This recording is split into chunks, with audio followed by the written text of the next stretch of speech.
السلام عليكم ورحمة الله وبركاته. إن الحمد لله نحمده ونستعينه ونستغفره ونتوب إلى الله ونعوذ بالله من شرور أنفسنا وسيئات أعمالنا. من يهده الله فلا مضل له ومن يضلل فلا هادي له، وأشهد أن لا إله إلا الله وحده لا شريك له، وأشهد أن سيدنا وحبيبنا ومصطفانا وقرة أعيننا محمد عبده ورسوله صلى الله عليه وعلى آله وصحبه وسلم. أما بعد. Ndugu mtazamaji, baada ya kumhimidi Allah jalla jalaluhu na kumtakia rehma kipenzi chake bwana mtume Muhammad salawatu rabbi wa taslimatuhu alayhi, leo tutakuwa tuzungumzia haki ya yatima kwa janib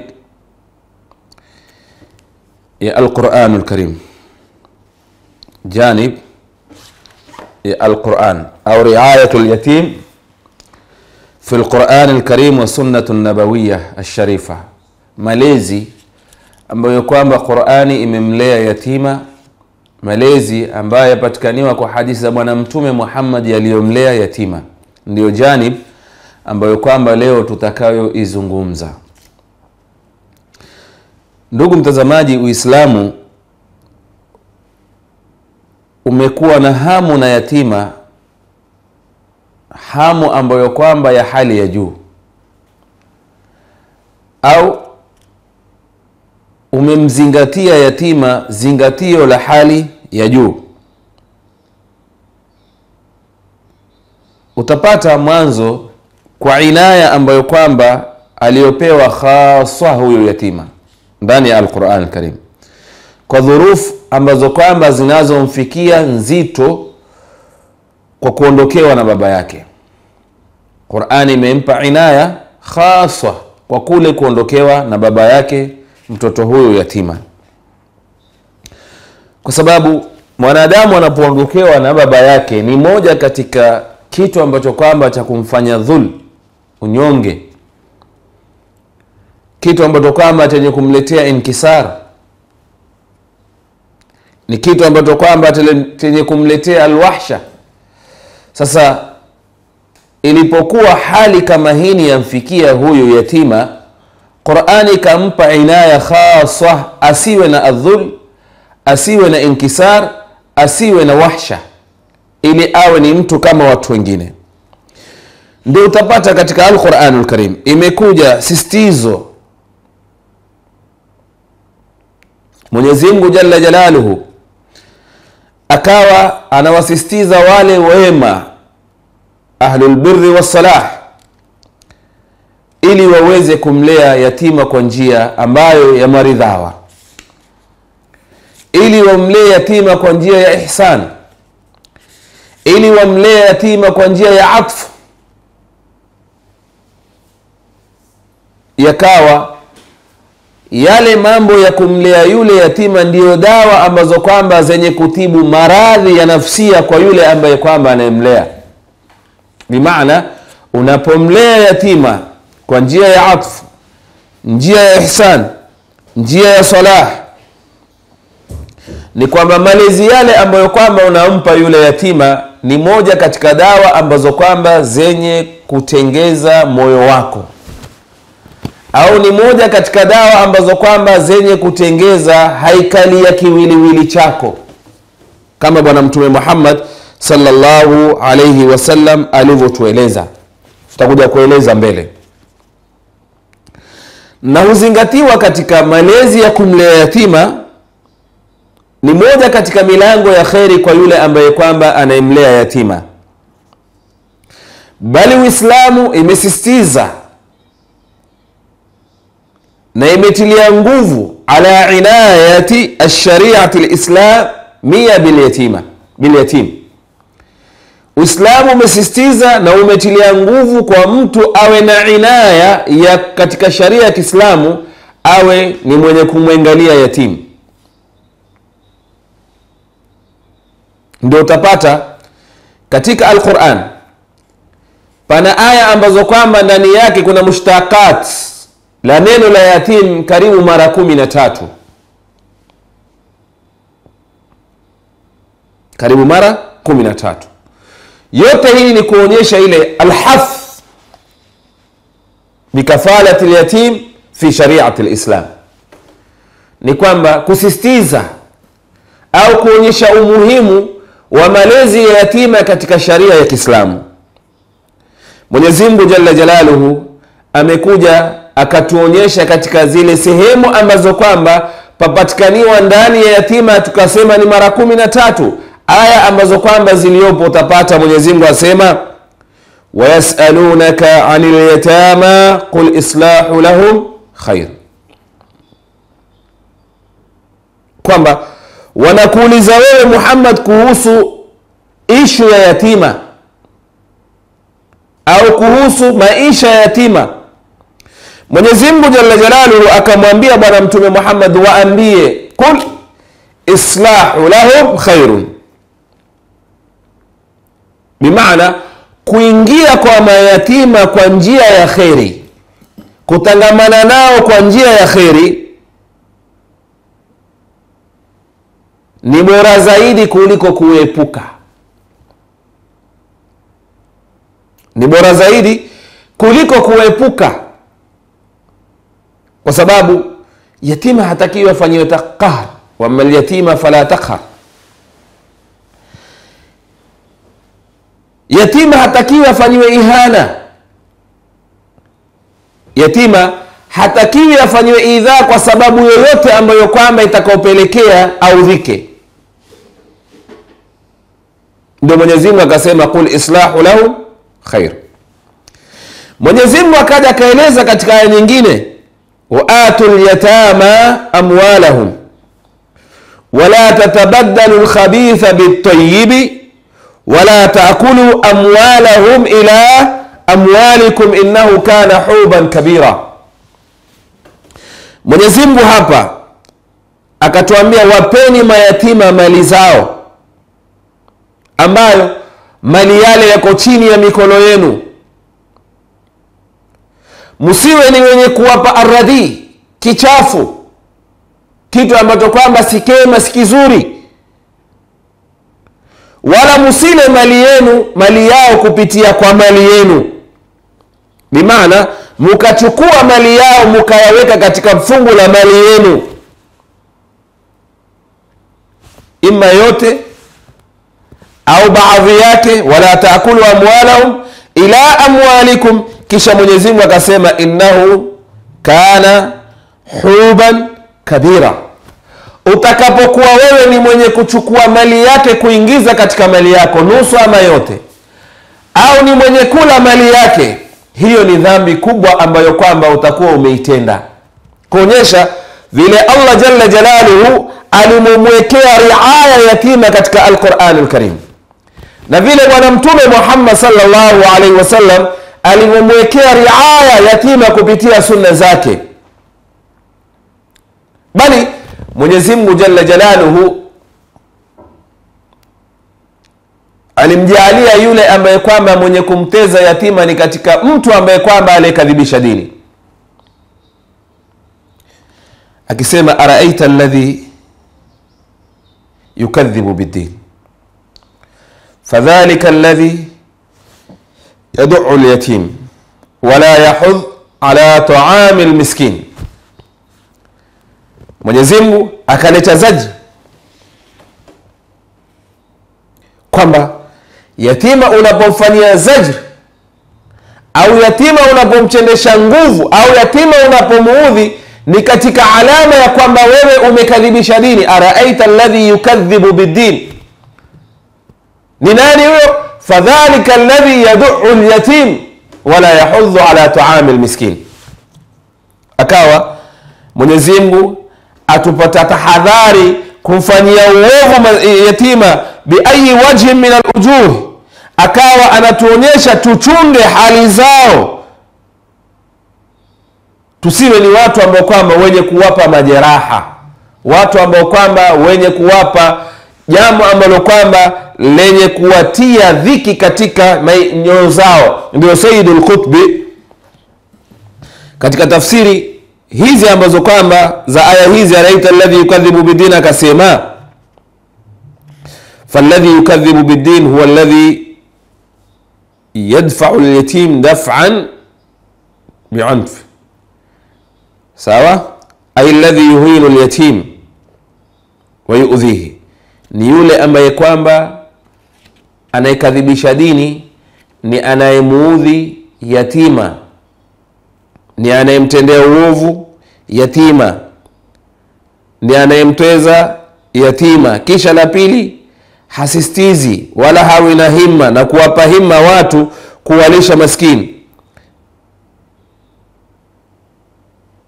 Na lau angekuwa anasadikisha dini, Sayyid al-Qutb asema, basi moja ambalo angekuwa ni mwenye kulifanya, istaqarrat haqiqatu at-tasdiq fi qalbihi ma kana liyad'u al-yatim. Asingekuwa ni mtu ambaye kwamba mwenye kumuudhi yatima, angekuwa ni mtu mwenye kumtukuza yatima. Kwa hivyo ndugu mtazamaji, hizi aya ambazo kwamba tunazozisoma zote ni dalail ambazo kwamba za kuonyesha kwamba yatima amepewa riaya na Uislamu, amepewa daraja na Uislamu, kwa sababu Qur'ani imemzungumzia fa amma al-yatima fala taqhar.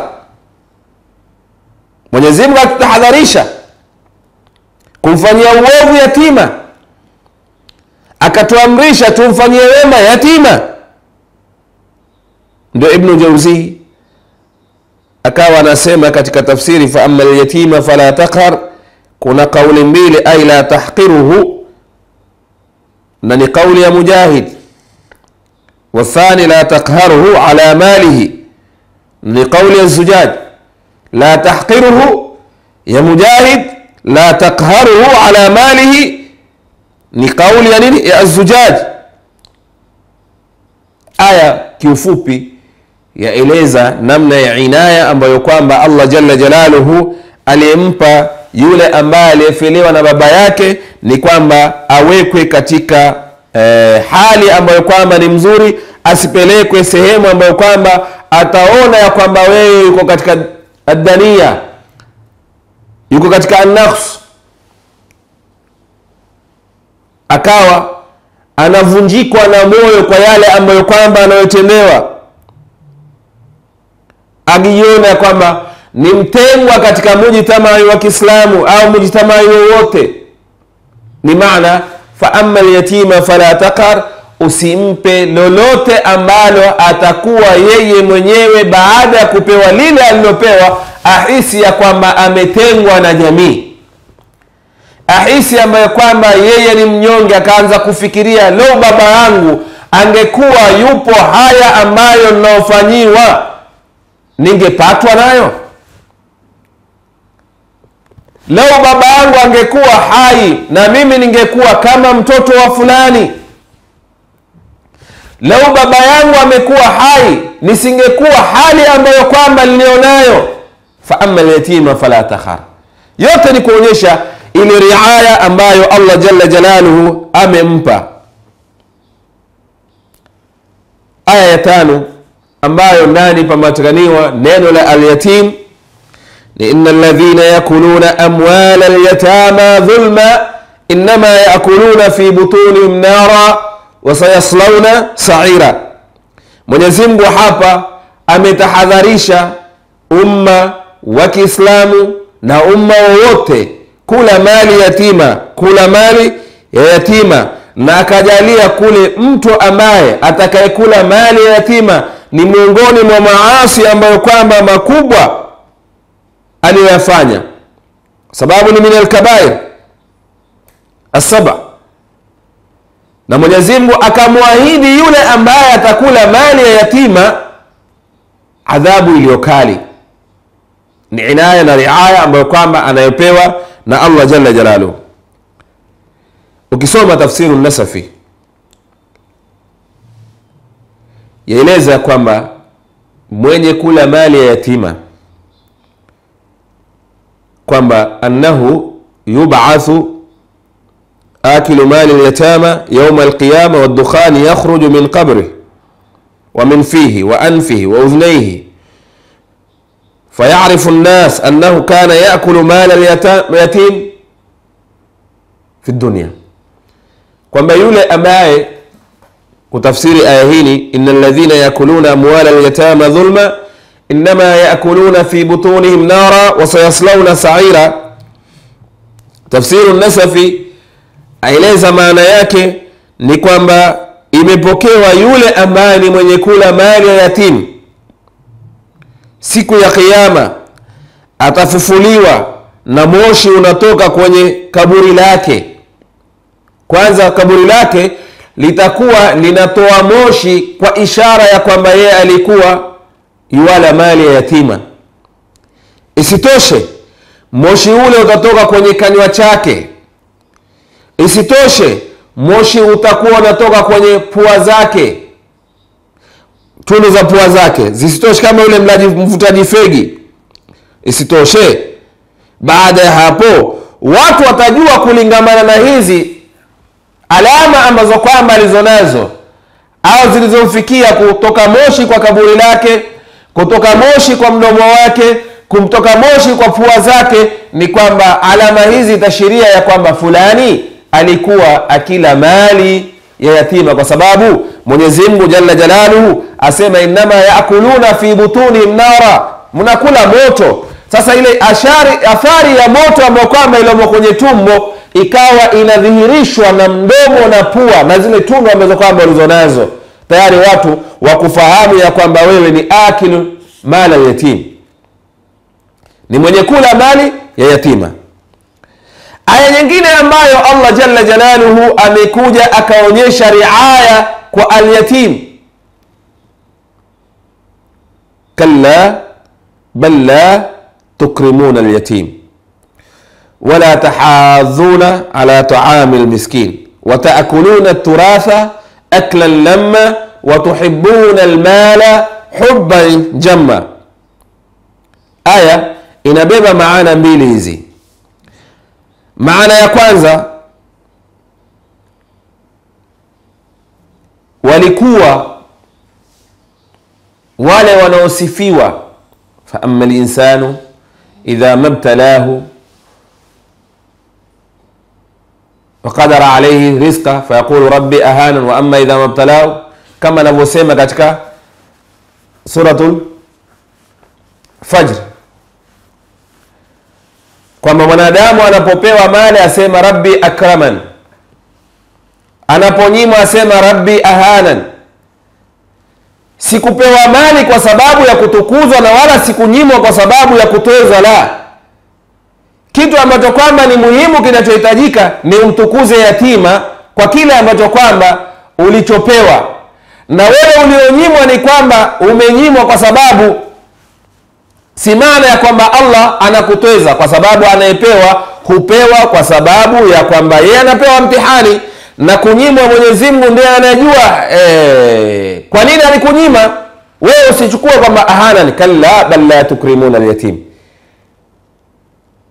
Kitu ambacho kwamba au aya zilizofuata katika aya hizi mbili ni kwamba hamumtukuzi yatima, hamumfanyii wema yatima.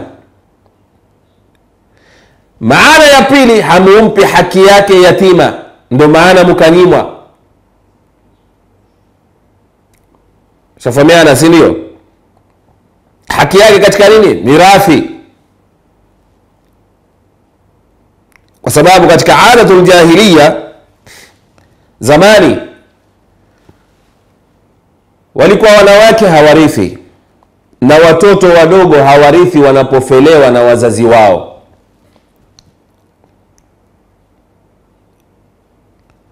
Shafahamiana, ndio maana ambayo kwamba ikaja kadulisha kwa neno la Mwenyezi Mungu, wala tahadhuna ala ta'amil miskin, hamuamrishi watu walishe maskini, kwa sababu wao kutoamrisha watu na kusisitiza watu walishe maskini, walikuwa hawatarajii kwamba kuna akhira au kuna malipo akhira. Ndio wakawa wao watakuluna turatha aklan lamma, wakawa wanakula zile ambazo kwamba zilizoachwa, hali ambayo kwamba aklan lamma. Kwa hivyo Mwenyezi Mungu Jalla Jalaluhu kuwanyima na kuwapa ilikuwa ni kuangalia watawalisha mayatima. Sasa ilipokuwa hawalishi mayatima, sasa ikawa Allah anawaeleza kalla bal la tukrimuna alyatim, hawawarithishi mayatima, kwa sababu wao katika kaida yao jahiliya ni watu ambao kwamba hawarithishi wanawake, ni watu ambao kwamba hawarithishi watoto waliofilia na baba zao. Mwenyezi Mungu akaja akaeleza kalla bal la tukrimuna alyatim wala tahadhuna ala ta'amil miskin. Aya nyingine ambayo kwamba imekuja kuonyesha riaya ya Mwenyezi Mungu katika sharia ya Kiislamu kupitia Al-Qur'anul Karim ni aliposema wala taqrabu mal al-yatimi illa billati hiya ahsan, kwamba mali ya mayatima msiyakurubie ila kwa mambo ambayo kwamba ni mazuri, mambo ya kuhifadhi au kumhifadhi yule yatima, au mambo kuzalisha mali ya yatima ili atakayefaidika ni yule yatima. Ndio ambapo Mwenyezi Mungu Jalla Jalaluhu amezotuambia wala takrabu mali al-yatimi illa billati ahsan. Tena usitumie kwa njia ambayo kwamba kama tutakavyokuja kueleza ikawa itamletea madhara yule ambaye ni yatima, kama tulivyosoma aya za nyuma. Mwenyezi Mungu asema wala takulu amwalakum ila amwalikum innahu kana huban kabira. Ikhwatal, ndugu mtazamaji, hizi ni baadhi ya aya ambazo kwamba tumekuja kuzieleza kuonyesha ya kwamba Mwenyezi Mungu Jalla Jalaluhu amempa riaya yatima katika sharia ya Kiislamu, riaya iliyokubwa sana. Amemhifadhi yatima katika sharia ya Kiislamu hifadhi iliyokubwa sana. Kisha akaja na Bwana Mtume Muhammad sallallahu alaihi wasallam baada ya kubainisha zile aya, na akaongeza yake Bwana Mtume Muhammad sallallahu alaihi wasallam. Utapata hadithi zipo ambazo zenye kuonyesha heshima ya yatima, cheo cha yatima katika Uislamu. Anas bin Malik asema ya kwamba Bwana Mtume Muhammad sallallahu alaihi wasallam asema as-sa'i ala al-armala wal masakin kal mujahid fi sabilillah, yule mwenye kwenda mbio kuwahudumia mayaramil, wajane na maskini ni kama aliyepiga jihadi kwa njia ya Mwenyezi Mungu Jalla Jalaluhu, na natarajia kwamba itakuwa ni jihadi. Mtume Muhammad sallallahu alaihi wasallam akaenda wakal qaimi, na kama aliyesimama, wakasaimi, na kama aliyefunga ambaye asiyekula. Qaim ni aliyesimama usiku wala hapumziki, wasaim la yaftur. Ibn Battal asema katika sharhi ya hadithi ambaye anayeshindwa kwenda kupigana jihadi kwa njia ya Mwenyezi Mungu ni kama aliyesimama usiku na aliyefunga mchana, basi afanyie kazi ile hadithi, aende mbio kuwalisha maaramin, aende mbio kuangalia maskini ili afufuliwe siku ya kiyama katika jumlatul mujahidina fi sabilillah, hali ya kwamba hakuenda kuinua hatua yake kwenda kupigana jihadi. Sababu ya kufufuliwa na jumlatul mujahidina, akiangalia aramil na masakin, na mmoja katika masakin ni yatima, mmoja katika yatima. Sasa akawa bwana mkubwa huyu Ibn Battal aeleza atakuwa hakuinua hatua moja hata moja, wala kutoa dirhamu hata moja, au wala hakupambana na adui hata mmoja, lakini atakuwa ni mwenye kufufuliwa katika zumratus saimina wal qaimina wa yanalu darajatahum, kwamba atafufuliwa katika jumlatul mujahidina wasaimina walqaimina, na atapata daraja ya hawa watu ambao kwamba tumezowataja. Sababu ni kwamba yeye alimwangalia aramil, sababu yeye alimwangalia yatima, sababu yeye alimwangalia maskini. Bali Mtume Muhammad sallallahu alaihi wasallam amekuja akaeleza ana wa kafirul yatim kahataini fil janna, mimi na mwenye kumlea yatima. Akashiria Bwana Mtume Muhammad sallallahu alaihi wasallam ana wa huwa kahataini fil janna, mimi na yule mwenye kumlea yatima na mwenye kumwangalia yatima na mwenye kumshughulikia mayatima, tutakuwa kama hivi vidole viwili katika pepo. Wa ashara bi asba'i as-sababa wal wusta wa farraqa bainahuma, akazichachanisha baina hizi vidole viwili, akashiria kisha akaviwachanisha, bimaana akazitenganisha hivi, akafanya hivi. Na hadithi hii ni kuonyesha umuhimu wa kumlea yatima ikiwa wataka pepo, kumwendea mbio yatima ikiwa unataka pepo, ikiwa wataka kuwa na nani? Na bwana mtume Muhammad sallallahu alaihi wasallam pepo, ikiwa wataka kuwa na jamaatun nabiyina wal mursalina salawatullah alaihim ajma'in peponi. Na hakuna manzil ambayo ndani ya pepo itakuwa ni bora zaidi kwako wewe na mimi kama kuwa na bwana mtume Muhammad au na kuwa na mitume wengine waliotangulia. Ndio manzila ambao ni bora, na manzila hii huipati ndugu mtazamaji mpaka uwe na himma ya kumwangalia yatima kama bwana mtume Muhammad sallallahu alaihi wasallam alimueleza.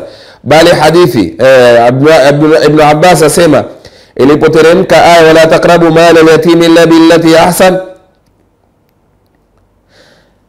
akaondoka yule ambaye kwamba aliyekuwa na yatima wakati aya hii inashuka. Wale ambao walikuwa chini yao pana mayatima waliondoka. fa'azala ta'amahu an ta'amihim wa sharabahu an sharabihi. Zamani walikuwa wale wana mayatima chini wakila vyakula vyao na yatima wakifanyia vyao, ilikuwa cha yatima hakiendi sawa na kile cha huyu ambaye kwamba ni muhusika au mwenye nyumba. Kama leo tunavyoona kwenye sinema ambazo kwamba zinazokuepo, baba na watoto wake hula vizuri, ule yatima hutengwa. Kinywaji ambacho kwamba unaokula mwenye nyumba ni kizuri kuliko cha yule ambaye ni yatima. Sasa ilipoteremka aya kama hii, zamani walikuwa na tabia hii, wala taqrabu mal al-yatim illa billati ahsan, ishadda dhalika alaihim. Wakaenda kwa bwana mtume Muhammad kueleza ile hali ambayo kwamba walionayo na wanaoitenga wanaoifanya. Ndio ikaja wasaluna kal yatama qul islahu lahum khairun wa in tukhalituhum fa ikhwanukum wallahu ya'lamu al-mufsida min al-muslih.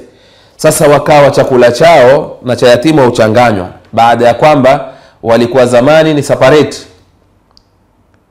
Iliposhuka wala taqrabu mal al-yatimi illa billati ahsan, wakaenda kwa mtume akamueleza ile hali ambayo kwamba wanayofanya. Ndio ikaja qul islahu lahum khairun wa in tukhalituhum, changanya mambo yenu na wao ni ndugu zenu katika dini. Mwenyezi Mungu ajua mufsid katika yule ambaye ni muslim. Almuhimu ni Qur'ani, ni hadithi za bwana mtume Muhammad sallallahu alaihi wasallam zimekuja zimetuonyesha namna ya yatima anavyotakaniwa atukuzwe katika sharia ya Kiislamu. Na madamu Allah ameonyesha ile heshima ya yatima na cheo cha yatima, na bwana mtume Muhammad sallallahu alaihi wasallam ameonyesha cheo cha yatima, mimi na wewe ni kufuata yale ambayo Allah aliyotuwekea na bwana mtume Muhammad sallallahu alaihi wasallam aliyotuwekea, kwa sababu hatuna khiara katika mambo ambayo kwamba tumewekewa na Allah na bwana mtume Muhammad sallallahu. Hii ndio riaya ambayo kwamba yatima aliyoipata kwa aya ambazo kwamba baadhi tulizozitoa na hadithi mbili za bwana mtume Muhammad sallallahu alaihi wasallam. Mpaka hapa tutakomea. As'adallahu awqatakum wa ila al-liqa, fa shukran jazilan, wassalamu alaykum wal afwa minkum. ربنا انفعنا بما علمتنا، رب علمنا الذي ينفعنا، رب فقهنا وفقه أهلنا وقرابات لنا في ديننا.